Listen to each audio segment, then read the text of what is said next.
prisão da esterilidade. Não são poucas as pessoas que estão vivendo a esterilidade. E não apenas a esterilidade física, mas também a esterilidade espiritual, a esterilidade econômica, a esterilidade relacional e a esterilidade física, né, que é a mais conhecida, né? Quando você fala de uma pessoa estéril, você fala de uma esterilidade física. Deixa eu só ligar uma. Hoje tá tenso aqui, né? Esterilidade física, né?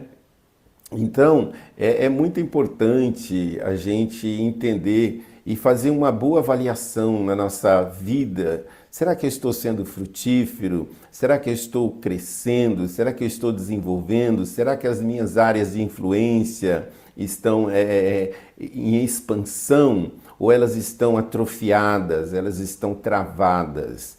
A Bíblia diz, no livro de Gênesis, capítulo de número 1, o verso de número 28, fala um negócio muito interessante. Diz assim que Deus os abençoou e lhes disse, sejam férteis e multipliquem-se, encham e subjuguem a terra, dominem sobre os peixes do mar, sobre as aves do céu, sobre todos os animais que se movem pela terra. Então a proposta de Deus é que nós sejamos frutíferos, que é a proposta de Deus que haja em nós essa unção, essa graça da multiplicação, onde nós colocarmos a palma das nossas mãos, onde se multiplicar, venha crescer, venha prosperar. Então, já há isso em nós, mas aí entra o pecado no mundo e, por consequência, a ação do diabo também no mundo, trazendo esterilidade, trazendo escassez, trazendo ausência de recursos, e não apenas físicos, mas espirituais e emocionais, não é verdade? E aí você vai para a Bíblia e você encontra pela primeira vez essa questão da esterilidade, lá no livro de Gênesis, capítulo de número 12, quando Abraão, ele é apresentado de certa forma e tinha uma esposa chamada Ana, ou Sarai, que era estéril. A Bíblia diz que Sara era estéril.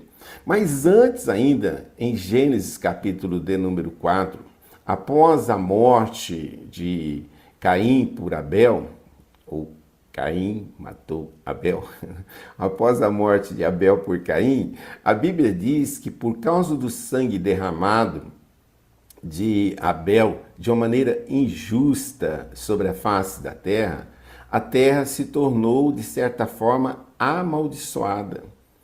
Ela se tornou abrolhos, ou seja, ela se tornou sequidão, estéril.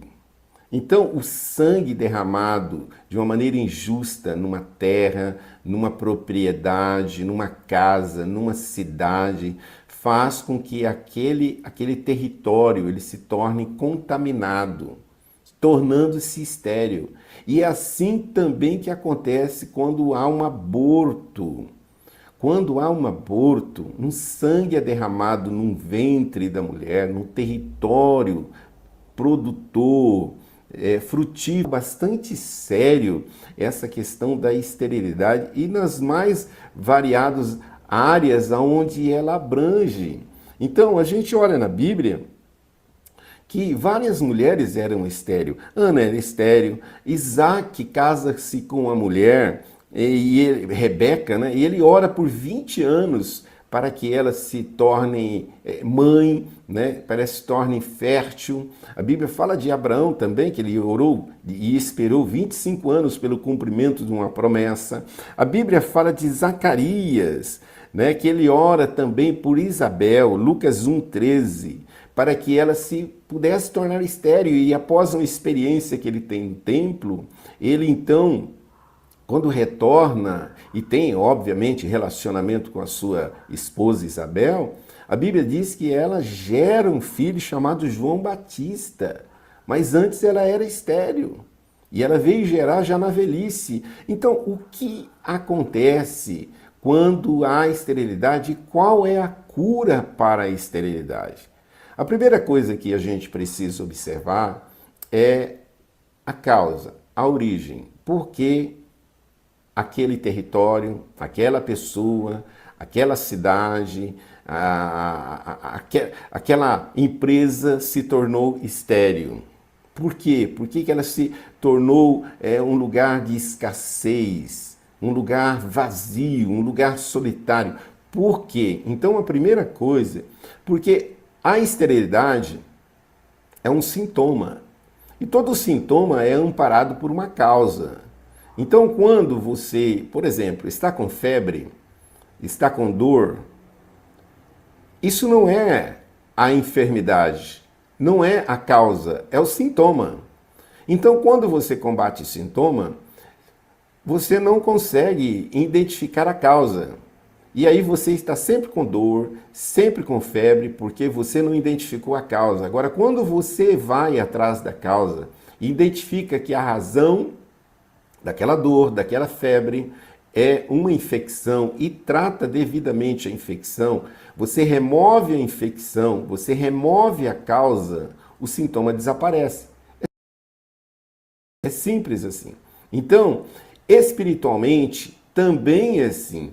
Fisicamente também é assim. Então, quando você identifica a causa, remove a causa, então o sintoma desaparece. De que o sintoma é a esterilidade, você precisa descobrir a causa. Então, se há alguma área na sua vida que está na escassez, na esterilidade, infrutífera, improdutiva, você precisa então identificar a causa, mapear a causa. A Bíblia diz que o povo, ele perece no deserto e perambula pelo deserto por 40 anos porque eles murmuram. Então, uma das causas de esterilidade é a murmuração. A Bíblia fala de Mical, esposa de Davi, que ela zomba do seu marido, ela murmura contra o seu marido, e por causa disso ela se torna estéril, ela não gera filhos. Então, a murmuração também é uma causa. Como eu disse, o sangue derramado contamina a terra, contamina o território. Então faz com que aquele território clame por justiça. Agora, como é que você faz isso? Como é que você resolve essa questão dessa causa chamada sangue derramado, chamada aborto, chamada pecado? A solução para o pecado está em 1 João capítulo de número 1. Se você confessar o seu pecado, se você se arrepender do seu pecado, o Senhor vai perdoar você de todo o seu pecado. Então, quando você identifica a causa e remove a causa, obviamente o sintoma desaparece. Mas aí você diz, pastor, mas eu já identifiquei que eu errei, que eu pequei, que eu falhei e pedi perdão para o Senhor. Por que ainda estou vivendo os sintomas? Por que a esterilidade ainda continua atuando na minha vida? O que é que eu faço? Vamos observar a história de Ana. 1 Samuel, capítulo de número 1. A Bíblia diz que Ana era estéril. E é interessante, não foi pecado, talvez foi uma herança, um legado genealógico que ela recebeu. Está ali no seu DNA, tá? Recebeu isso, né? Essa esterilidade. E ela continua sendo fiel ao seu esposo e fiel ao Senhor. A Bíblia diz que ela continuava indo à igreja, ao templo, e numa dessas idas ao templo, ela está chorando muito, e ela está clamando ao Senhor, ela está fazendo um propósito com o Senhor. Olha que coisa interessante. Ela fez um propósito com o Senhor, tipo assim, se você me der um filho, ó Deus, eu vou devolver ele para o Senhor. Foi um propósito, foi um voto, não é verdade? Só que o sacerdote, ele se depara com essa mulher ali no templo e dava a impressão que ela estava embriagada, aos olhos dele. E ele diz para a mulher, escuta, você está embriagada na casa do Senhor? E ela diz, não, meu Senhor, eu não estou embriagada, eu estou me derramando diante de Deus. E aí ele diz algo muito interessante, que está em 1 Samuel, capítulo de número 1, verso 17. O sacerdote Eli diz para ela, vá em paz e que o Deus de Israel lhe conceda o que você pediu. Aquela mulher recebeu uma palavra, uma palavra, uma palavra. E ela saiu dali grávida, no seu ventre, com uma palavra. Ela chega em casa, ela se relaciona com o seu esposo e agora então ela se engravida e ela gera um filho que se torna um dos maiores profetas do Velho Testamento, chamado profeta Samuel. Então ela se engravidou de uma palavra. E a Bíblia também diz, no livro de 2 Reis, capítulo de número 4, a partir do verso de número 8, fala a respeito de uma mulher sunamita. Ela era casada com um homem mais idoso, a qual ele já não tinha mais condições de gerar filho. Mas ela serve o homem de Deus. E o homem de Deus fala para ela algo muito interessante no verso 16 e verso 17. E ele disse: por volta dessa época, no ano que vem, você estará com um filho nos braços. E ela contestou: não, meu senhor, não iludas a tua serva, homem de Deus. Mas, como Eliseu lhe dissera, a mulher engravidou e no ano seguinte, por volta daquela mesma época, deu à luz a um filho. Ou seja, aquela mulher se engravidou como resultado de uma palavra liberada e uma palavra recebida, porque a palavra é liberada, mas ela precisa ser recebida, ela precisa ser aceita. E eu vim aqui nessa manhã para liberar uma palavra sobre a sua vida, para liberar uma palavra sobre as áreas de esterilidade da sua vida, porque talvez você diga: pastor, eu não consigo engravidar, pastor, eu não consigo prosperar, tudo que eu faço é interrompido, é abortado de uma maneira abrupta, os meus relacionamentos não fluem, a minha vida espiritual não flui, as minhas finanças não fluem. O que é que eu faço, pastor? Eu vim aqui, como eu disse, trazer uma palavra para a sua vida. E quando você recebe uma palavra de Deus, você pode gerá-la ou abortá-la. Eu vou repetir isso. Quando você recebe uma palavra de Deus, você pode gerá-la ou pode abortá-la. Ana recebeu uma palavra de Deus através do sacerdote Eli. Ela gerou aquela palavra. A sunamita recebeu uma palavra de Deus através do profeta. Ela gerou essa palavra. E eu vim aqui nesta manhã para liberar uma palavra sobre a sua vida financeira, sobre a sua vida espiritual, sobre a sua vida social, relacional, sobre a sua vida conjugal. Agora você pode gerá-la ou você pode abortá-la. Todas as vezes quando eu recebi palavras proféticas por parte de homens e mulheres de Deus, em as quais eu tomei posse, eu gerei elas e elas se transformaram no resultado daquilo que era proposta. Num determinado momento da minha vida, eu estava enfermo, tinha um problema sério na minha coluna, eu recebi uma palavra. Um outro momento da minha vida, chave. Ela fisicamente não estava nas minhas mãos, mas espiritualmente ela já fora liberada sobre a minha mão e sobre a minha vida. Uma semana depois eu estava com o meu veículo totalmente quitado. Por quê? Porque quando você recebe uma palavra de Deus, você pode gerá-la ou pode abortá-la. Então, nessa manhã, receba o poder de gerar e creia na palavra profética. Que o Senhor possa restaurar a sua sorte. Receba a cura nessa manhã. A cura na sua vida emocional, a cura na sua vida espiritual, a cura na sua vida física, a cura na sua vida econômica. Receba essa palavra nessa manhã. Eu gosto de lembrar de um cântico que diz assim, que a palavra de vitória ela já foi liberada a nós.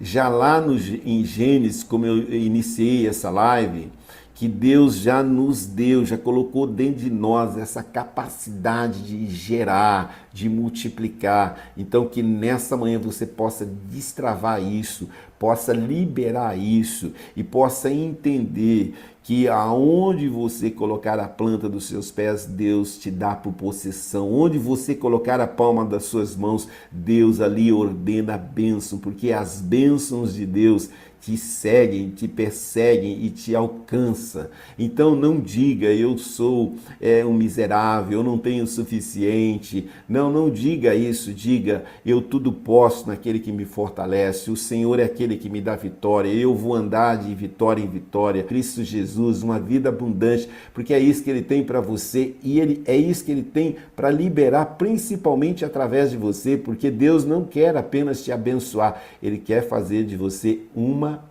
bênção. Ele quer fazer de você aquilo que João, capítulo de número 4 diz, ele quer fazer de você esse poço que libera águas, que sacia a sede das pessoas que estão ao seu redor. Então, nessa manhã, receba uma palavra de cura, receba uma palavra de vitória, receba uma palavra de crescimento, de multiplicação, receba uma palavra de paz, para que o seu coração aquiete e você possa perceber os planos, o propósito de Deus para a sua vida, porque Ele não te criou para nada, Ele não te criou para sofrer, mas Ele te criou para viver e viver uma vida plena. É isso. Deus tem coisas extraordinárias. Ontem eu pude celebrar um milagre. Ontem eu pude contemplar um milagre da cura da esterilidade. Meu filho já deu testemunho, eles tinham dificuldade para engravidar-se. Casaram-se com sonhos de serem pais e eles tinham dificuldade para engravidar-se. E eles também não tinham recursos para fazer um tratamento, né, para poder, com auxílio da medicina, se tornarem grávidos. Mas eles tiveram uma experiência onde, de repente, eles estavam estudando numa determinada cidade e eles se viram grávidos. E, por consequência, celebraram o milagre da cura, celebraram o milagre da fertilização e de repente, houve um aborto espontâneo. Essa criança, ela não vinga. Mas houve orações, aquele território foi descontaminado, sabe? Pelo poder da oração, pelo poder da palavra. E passou-se alguns meses depois, eles se viram grávidos novamente. E ontem nasceu o meu neto, o filho do meu filho, o filho daquele que aos olhos humanos não conseguiria ter uma fertilização natural, gerar um filho de uma maneira natural, precisaria tentar-se através da medicina, dos recursos clínicos. Mas ontem nasceu meu neto, o Gael, e a partir de hoje eu sou avô. Não apenas avô de uma criança, mas avô de uma promessa. Por quê? A promessa se cumpriu. Essa palavra de Gênesis, capítulo de número 1, verso 28, onde Deus diz, sejam férteis e multipliquem-se, encham a terra e subjuguem-na, domine sobre os peixes do mar e por aí vai. Então, que essa palavra, ela possa encontrar um espaço no seu coração e você venha sair dessa live grávido dos sonhos de Deus no seu útero espiritual, grávido dos sonhos de Deus de salvação da sua casa, de redenção da sua família, de crescimento, de desenvolvimento. Essa é a minha palavra para você e eu quero orar por você nessa hora.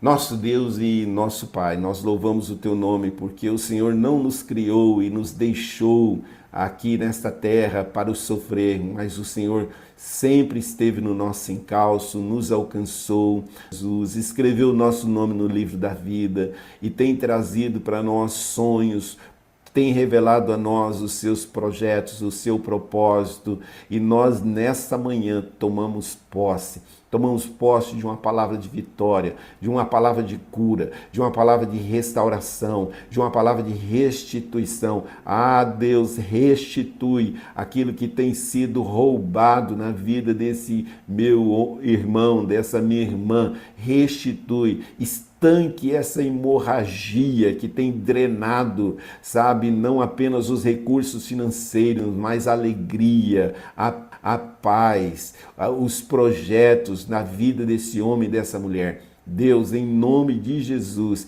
que venha o seu reino na vida desse internauta, na família desse internauta, trazendo aquilo que há nos céus, que é vida e vida plena, que é cura, que é alegria, que é gozo no Espírito Santo. Então vem e faz com que essas vidas que estavam aprisionadas nessa prisão da esterilidade sejam libertas para viver uma nova vida, para andar em novidade de vida, para ter uma nova visão, para poder ter os seus ouvidos destapados para ouvir a sua voz e serem conduzidas pelo Senhor e ter o Senhor como seu pastor. Então seja com cada um de nós e nos abençoe. Pai, no nome de Jesus eu te peço, no nome de Jesus eu te agradeço. Amém, amém e graças a Deus.